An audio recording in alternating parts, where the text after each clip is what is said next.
तो हाय यार गाइस, आज अपन बहुत इंपॉर्टेंट टॉपिक कवर करने वाले हैं प्रीएम्बल का। ठीक है। अब LLB students, UPSC aspirants, CLAT, इन सब के लिए ना बहुत इंपॉर्टेंट टॉपिक है। ठीक है, तो अपन शुरू करते हैं सबसे पहले प्रीएम्बल से। चलो शुरू करते हैं। We the people of India having solemnly resolved to constitute India into a sovereign socialist secular democratic republic and to secure to all its citizens justice, social, economic and political, liberty of thought, expression, belief, faith and worship, equality of status and of opportunity, and to promote among them all fraternity, assuring the dignity of the individual and the unity and integrity of the nation. In the Constituent Assembly, this 26th day of November 1949, do hereby adopt, enact and give to ourselves this Constitution. ठीक है guys, तो ये था अपना preamble. अब अपन preamble से जुड़े कुछ इंपॉर्टेंट टॉपिक्स कवर करेंगे। ठीक है, तो सबसे पहले अपन देखेंगे नोट्स मेरे पूरे कंप्लीट हैं।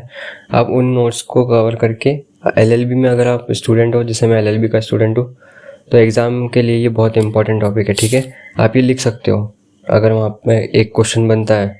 ठीक है, तो अपन कवर करते हैं। The preamble reveals of 4 ingredient और कंपोनेंट। ठीक है, source of authority of the constitution.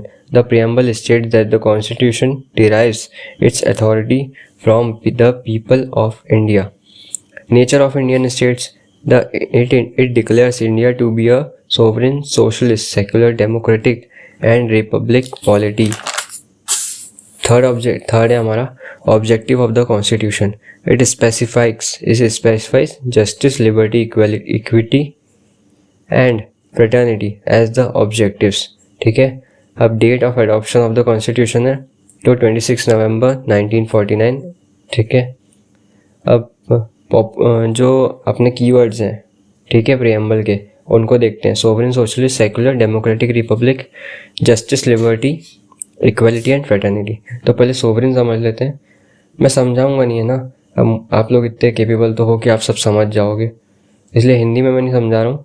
अब मैंने जो लिखा हुआ है मैं आपको पूरा रीड करके बता देता हूँ. ठीक है, तो अपन sovereign.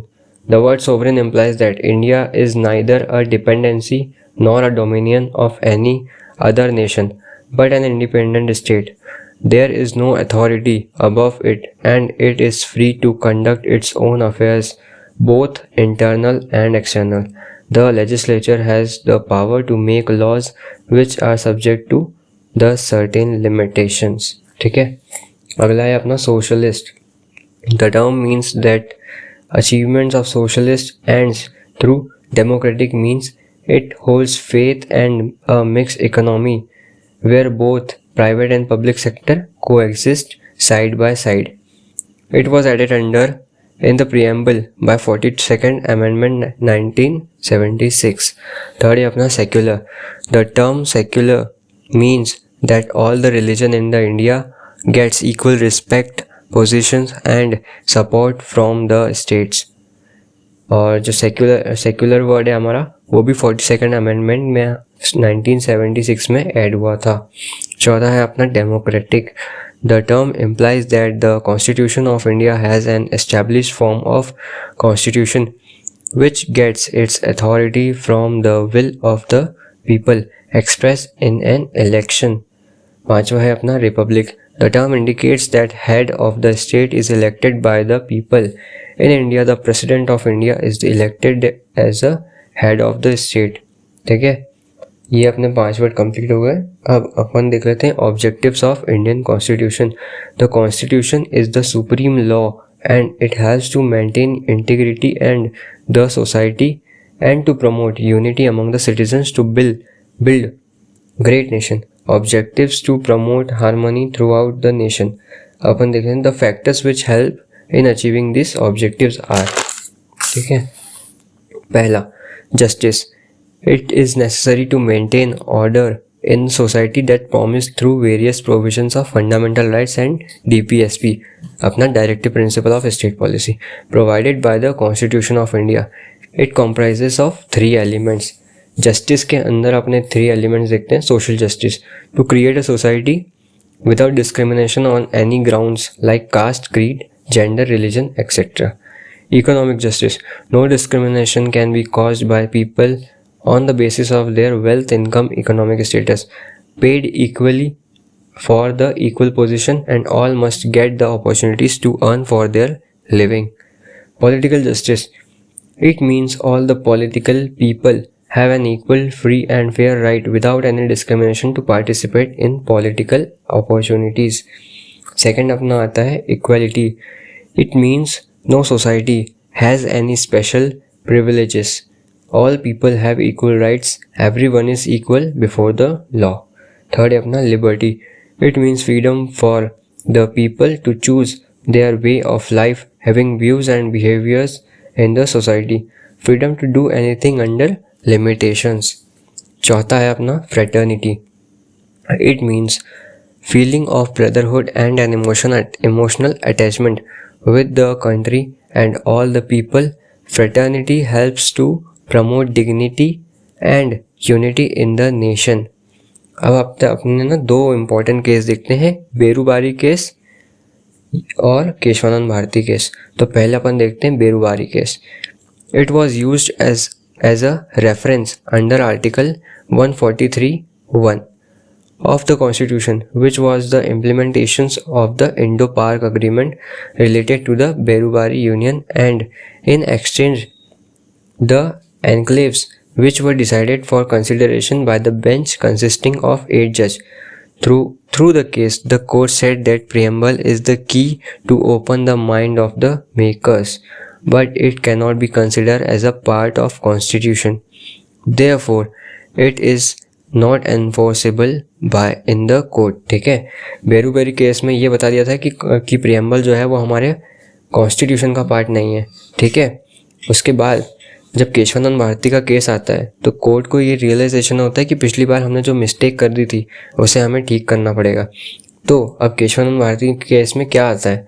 For the first time a bench of 13 judges was assembled to hear a writ petition. The court had that the preamble of constitution will now be considered as a part of constitution. ठीक है, ये important point है. The preamble is the supreme power and source of any restrictions or prohibitions, but it plays an important role in the interpretations of status and provisions of the constitution. So, it can be concluded that preamble is a part of introductory part of the constitution. ठीक है, केशवानंद भारती का case जब हुआ था उसके बाद preamble को constitution का पार्ट माना गया था. ठीक है, अब देखते हैं अपना preamble में एक ही बार अमेंडमेंट हुआ है तो वो देख लेते हैं. 42nd Amendment Act 1976. After the judgment of Keshwanand Bharati case, it was accepted that the preamble is a part of constitution. Preamble can be amended under Article 368 of the Constitution, but basic structure cannot be amended. तो preamble हम Article 368 के अंदर amend कर सकते हैं, लेकिन basic structure जो है उसके साथ कोई छेड़खानी नहीं होगी. ठीक है, अब preamble is only amended once through 42nd Amendment Act 1976. ठीक है, ये तो बता दिया. The term socialist, secular and integrity were added in the preamble through 42nd Amendment Act 1976. Unity of nation was changed to unity and integrity of nation. अब कुछ facts देख लेते हैं अपन preamble से related और constitution से. Article 394 of the Constitution states that Article 5, 6, 7, 8, 9, 60, 324, 367, 379 and 394 came into force since the adoption of the Constitution on 26 November 1949 and the rest of the provisions on 26 Jan 1950. Second देख लेते हैं अपना. The concept of liberty, equality and fraternity in our preamble was adopted from French motto of the French Revolution. ठीक है, तो आज का अपना इम्पोर्टेंट टॉपिक यहीं पे एंड करते हैं अपन.